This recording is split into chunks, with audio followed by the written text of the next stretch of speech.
Hi guys, welcome back. Thanks for watching my channel. For those of you that don't know me, my name is Krista. And for those of you that do know me, hi.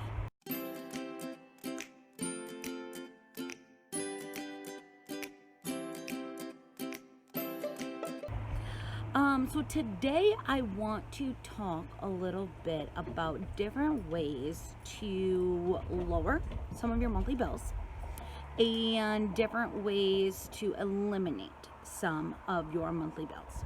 So when I say monthly bills, I mean things that you are either ready to check out for each month or that is coming just automatically directly out of your account each month.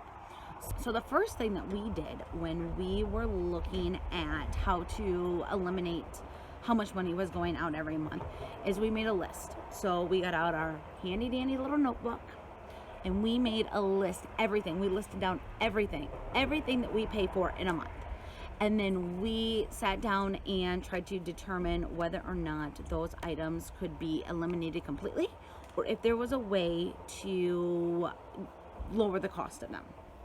So the first things that we noticed is we had a decent amount of subscriptions set up. Now a subscription is anything from your FabFitFun box to your Ipsy to Netflix and Hulu and all of that. So we went through all of those items and decided whether or not it was something that we could give up. By doing this alone, I think we dropped off like $30 a month because I got rid of Ipsy. I didn't need it anymore. It's a makeup subscription for those of you that don't know. I mean, it's great, but I have enough makeup. I mean, a girl can only wear so much makeup. So we got rid of that. I got rid of XM Radio. That one still hurts a little bit. That one was tough, and every once in a while I sit down and try to rationalize with myself on whether or not it's worth getting it again. This girl just doesn't like commercials. I know I'm spoiled. I don't know what to tell you about that. I also don't like static on my radio. Tends to be an issue. So, but as of right now, we're still doing no XM Radio. I cannot rationalize it enough with myself to make it worth the $20 a month. It's just not worth. It's radio. I can get free radio. So subscriptions are a big thing. So take a look at what subscriptions that you have coming out of your account. I mean, they could be something even as Amazon. Amazon has a subscribe and save, and maybe you're subscribed to get, toilet paper once a month. You save 5%. Do you have a whole stockpile of toilet paper? Maybe a year's worth or more? If you do, you don't need any more. Cancel it. Get rid of that subscription. I mean, subscribe and save. It's a great thing at first until you end up with toilet paper coming out of your ears. I mean, I understand that the coronavirus is going on right now and there was a shortage, and I mean, you had to, probably lock down your supply, but it's over with now. It's time to cancel that. So take a look at those subscriptions. If you have multiple ones that you are not using or you don't need anymore, cancel them. You can even call and ask them just to suspend it, for maybe you got enough toilet paper to last you 6 months. Ask them to suspend your subscription for 6 months. You don't need to be bringing in any extra, and it's money that's just sitting there. So go through those and see if you can find things to eliminate on that end of it. Also, a couple of the things that we looked at were different ways to lower our monthly bill cost on items. The first one that we looked at was our electricity bill. I didn't know we were paying too much or not. I had no idea. It just came every month and I just paid it. So I don't know if you realize this or not, but you can reach out to your electricity companies and your gas companies, and you can ask them for a year's statement of everything that your house has been using, your usage amounts. So you can reach out to them. So I reached out to them and I got that information, and I realized that it really fluctuated. Like, there were some months that I was only paying, say maybe $80 a month, and then there were other months I was paying like almost $300. I'm like, what is going on? So we really started looking at how we were utilizing the electricity in our house and where we could make cuts at and save. So first things first, we started turning off lights when we weren't in the rooms. There's no reason for them to be on. Nobody else is in there. We don't need them on. You can turn them back on when you get back into that room. So that was our first thing, is we really started watching, what lights were turned on. We also switched out our light bulbs. So LED light bulbs tend to be more energy efficient, from what they said. So we changed them out, and honestly, we did see a difference. We saw a difference in cost. Now that could be because we were also turning off our lights when we were leaving rooms more frequently than we were before, but it could also, I do believe it has something to do with the actual light bulb itself as well. So we did that. We also, if we were not utilizing a specific room, say during the day, we're not in the bedroom, we're at work. So the doors would get shut to the bedrooms, all the bedrooms, the spare bedrooms, our bedroom, and the blinds would get closed. So it would help keep any heat in or cool air in, depending on the time of year. Now when we got home, we would open up our bedroom door and allow it to, get back to the house temperature again, because it may have, in the summer, it may have warmed up a little bit. It might not be what we keep the house at. So when we got home, we would just open up the doors and let it cool down until it was time to go to bed, and it was no big deal. We also adjust our thermostats. Now, I know you can get thermostats that you can set on a timer that actually learn your habits. It seems a little pricey for me at this moment.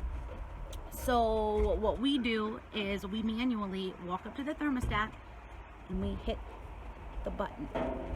We adjust it for when we are not home.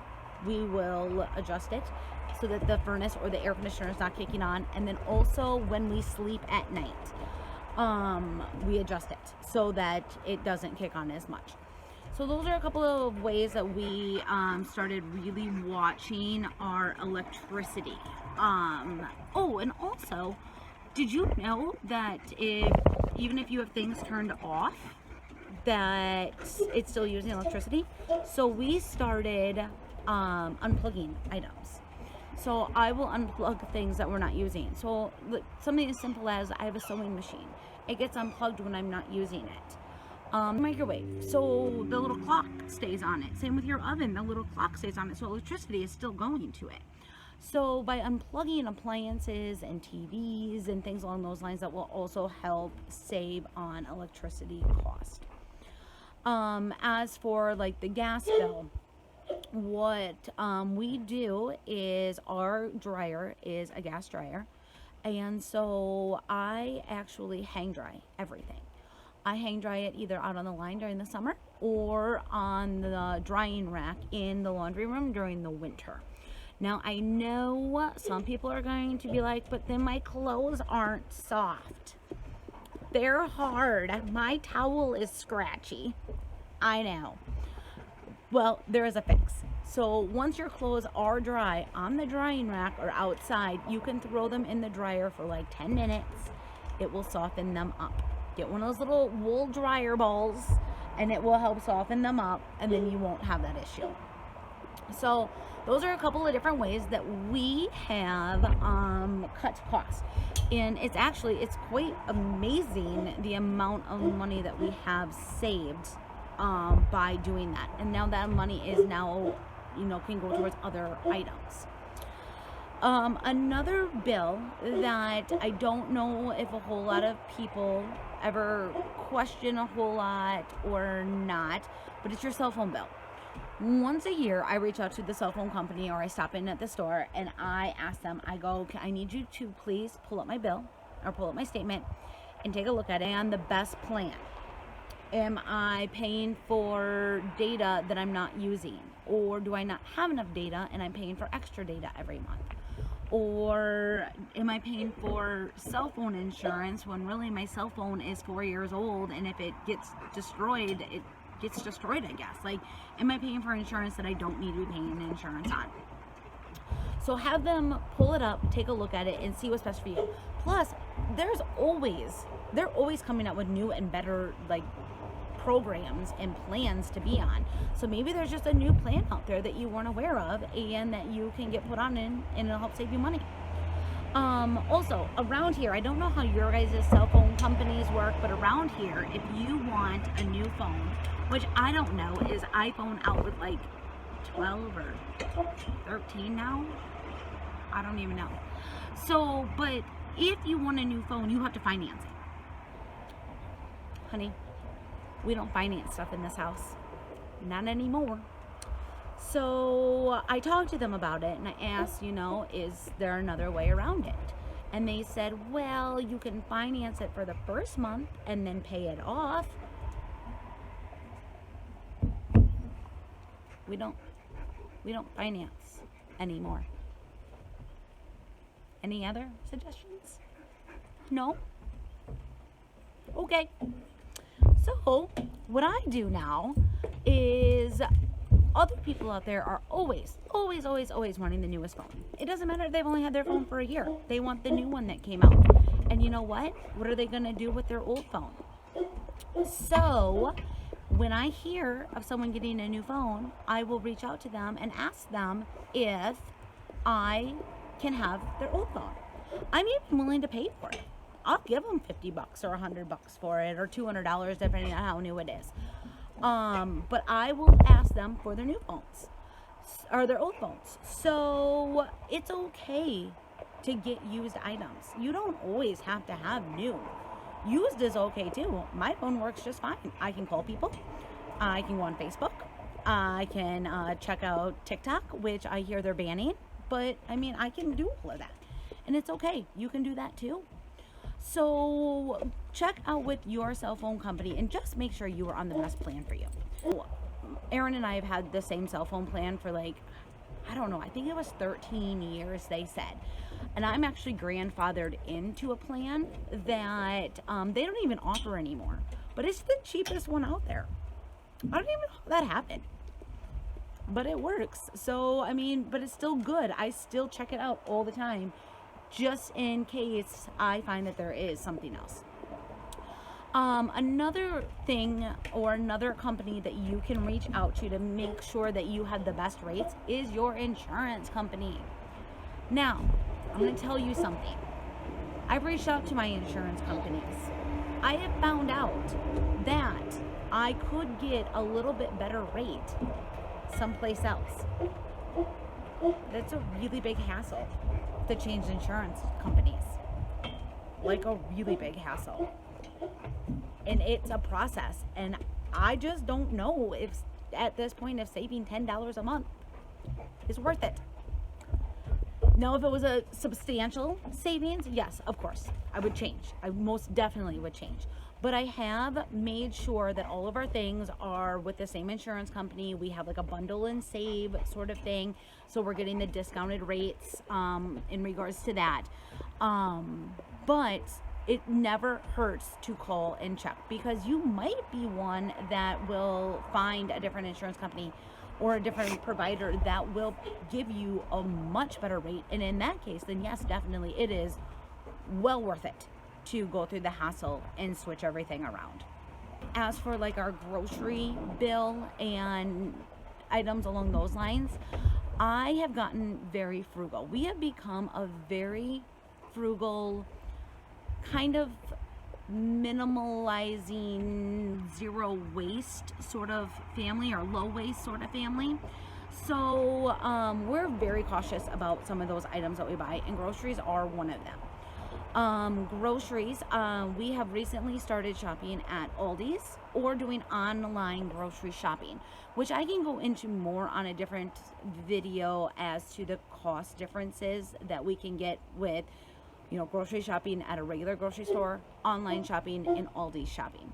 Aldi just has such great rates, and they have a lot of organic and options, a lot of non-GMO options.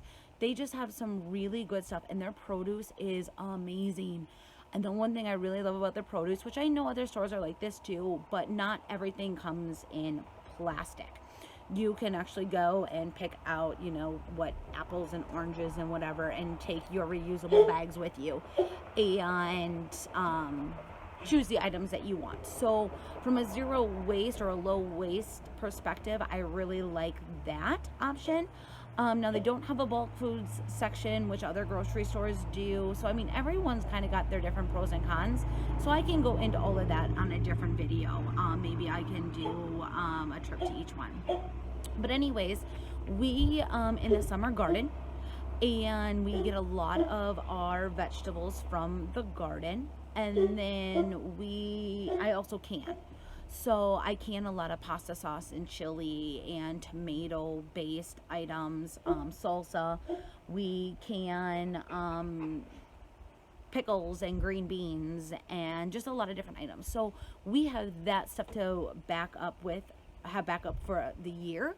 So that makes a big difference when I go grocery shopping. Also, we buy our meat in bulk. So my husband is a farmer, and we then once a year will get a cow butchered, and we will then take all the meat at once. Now it's a big expense at the time, but it saves hundreds of dollars throughout the year. Plus we always have meat. We are never out of meat.